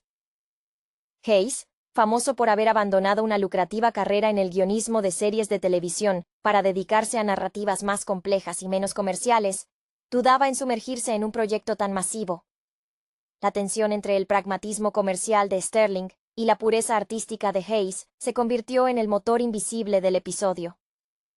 Vemos a Sterling intentando persuadir a Hayes en su oficina, un espacio minimalista que contrastaba con la opulencia esperada de un productor de su calibre, demostrando que su foco siempre estuvo en la sustancia, no en la fachada. Sterling apela a la resonancia histórica del tema, comparando la narrativa con las grandes tragedias griegas, un guiño a su conocida admiración por las bases del drama clásico. Mientras tanto, Elara Vance se enfrentaba al desafío de seleccionar a su equipo técnico. La elección del director de fotografía era crucial. Se decantó por Marcus Chen, un operador de cámara que había ganado notoriedad por su trabajo en documentales de naturaleza, donde la paciencia y la capacidad de capturar la verdad sin interferencia eran primordiales. La intención de Vance era clara: infundir a la grandilocuencia de la historia un sentido de intimidad y verdad documental. El episodio culmina con una tensa lectura de mesa. Los actores, ya seleccionados, se reúnen en un estudio que huele a madera nueva y nerviosismo contenido. Es palpable la brecha generacional y estilística entre el equipo. Sterling observa desde la penumbra, casi como un director de orquesta silencioso. Hayes lee sus líneas con una cadencia que sorprende a todos por su melancolía inherente. Vance, con una calma que desmiente la presión, da las primeras indicaciones, sugiriendo una forma de moverse que prioriza la emoción sobre la coreografía. El primer día de rodaje se anuncia con una promesa ambigua. Sterling, al despedirse de Vance, le recuerda que el arte debe tener eco en la taquilla, una frase que encapsula la eterna dicotomía de Hollywood. El telón se cierra mientras vemos a Chen ajustando una luz para capturar un amanecer que se siente tanto artificial como predestinado, marcando el incierto nacimiento de lo que Sterling espera sea una nueva era dorada para su estudio. El aire está cargado de potencial y peligro, el mismo que precede a toda gran empresa creativa. La sala de reuniones donde se formalizó el acuerdo entre Sterling y Hayes estaba inundada de un silencio denso, interrumpido solo por el tintineo ocasional de un vaso de agua. Sterling, con su traje impecablemente cortado, exudaba esa confianza que solo se adquiere al haber sobrevivido a múltiples batallas corporativas en Los Ángeles. Su inspiración, según los círculos internos, provenía de la estructura férrea de los estudios de la Era Dorada, pero con una mentalidad de riesgo propia del capital de riesgo. Quería construir no solo películas, sino un legado inexpugnable. Julian Hayes, por otro lado, parecía un hombre que prefería la comodidad de una biblioteca antigua a la luz cegadora de un set. Su cabello, algo descuidado, y su preferencia por los jerseys de lana gruesa, incluso bajo el sol californiano, delataban su origen intelectual, alejado del brillo superficial de la industria. Había amasado su reputación escribiendo diálogos que se sentían como poesía gastada, llenos de esa resignación elegante que tanto gusta a los críticos. Su reticencia a participar no era por el dinero, sino por el miedo a que la visión expansiva de Sterling aplastara la delicadeza de su prosa. Recordaba vívidamente cómo su primer guión serio fue mutilado por un estudio que priorizó la acción sobre el sentimiento. Lara Vance, la directora, se movía entre ambos polos como un péndulo en busca del equilibrio perfecto. Ella había ascendido meteóricamente tras ganar premios en Cannes, con un cortometraje filmado casi enteramente en blanco y negro, utilizando únicamente luz natural. Su manera de dirigir se basaba en la confianza absoluta depositada en sus colaboradores. Para ella, el director no era un dictador, sino un facilitador de la verdad artística. Por ello, la elección de Marcus Chen era tan significativa. Chen no veía el mundo en términos de encuadres perfectos, sino en términos de patrones lumínicos reales, algo que él había aprendido observando durante meses a las aves migratorias en condiciones climáticas extremas. Durante la primera reunión de visión, Vance mostró a Chen diapositivas de las pinturas de John Singer Sargent, elogiando cómo el artista lograba capturar la atmósfera social de una época a través del reflejo en la seda de un vestido. Chen asintió lentamente, ya imaginando cómo replicar esa calidad etérea sin caer en el artificio digital excesivo. Su desafío era hacer que la grandilocuencia de la Belle Époque se sintiera vivida, no escenificada. La lectura de mesa fue reveladora. El actor principal, un veterano de Broadway con una voz resonante que parecía abarcar el espacio, leyó con una grandilocuencia que hizo fruncir el ceño a Vance. Ella intervino suavemente, pidiéndole que interpretara la línea como si la dijera a su amante en la intimidad de su habitación, no al público de un teatro. El actor se quedó perplejo, pero Hayes, el guionista, sonrió por primera vez en todo el encuentro, reconociendo la sutil dirección que rescataba la humanidad de su texto. Sterling, observando todo desde el fondo, anotaba algo en una libreta. No eran notas sobre la interpretación, sino sobre el tiempo que se estaba consumiendo y el presupuesto que se estaba gastando. Su mente funcionaba con cronogramas y márgenes de beneficio, mientras que Vance y Hayes estaban inmersos en el alma del relato. El episodio sembró la semilla de una inevitable fricción. ¿Podría este matrimonio forzado entre el arte puro y la maquinaria comercial producir algo duradero, o se desintegraría bajo la presión del calendario y las expectativas financieras? El amanecer que Chen intentaba capturar al final del día no era solo la hora del día. Era el amanecer incierto de Dream Productions misma. El aire denso de la primera semana de preproducción se volvió palpable con el ruido metálico de los andamios, montándose en el gigantesco hangar alquilado a las afueras de la ciudad. Sterling, en una visita matutina, inspeccionó el set principal, una recreación de un salón de baile parisino de principios de siglo. Su impaciencia era visible en la forma en que tamborileaba los dedos sobre la carpeta de producción. Había invertido una suma astronómica en asegurar la autenticidad de los estucos y los candelabros, inspirándose en las grandiosas puestas en escena que Cecil B. DeMille solía exigir en sus películas épicas, pero con un presupuesto que le exigía resultados inmediatos. Lara Vance, por su parte, estaba inmersa en el laboratorio de revelado improvisado que había instalado para supervisar las pruebas iniciales de película. Ella trataba la película virgen con el respeto de un alquimista, buscando ese grano particular que diera peso y textura al drama. Recordaba las advertencias de su mentor, un viejo director francés que le enseñó que el celuloide no miente. Vance se sentía protegida por la presencia de Chen. Él entendía que para ella, la luz no era solo iluminación, era un personaje más. Cuando Chen le mostró una prueba de un primer plano de la actriz principal, donde la luz de una farola artificial creaba un halo melancólico alrededor de su rostro, Vance sintió un escalofrío de satisfacción. Era la melancolía que Hayes había escrito en las líneas, materializada sin una sola palabra extra.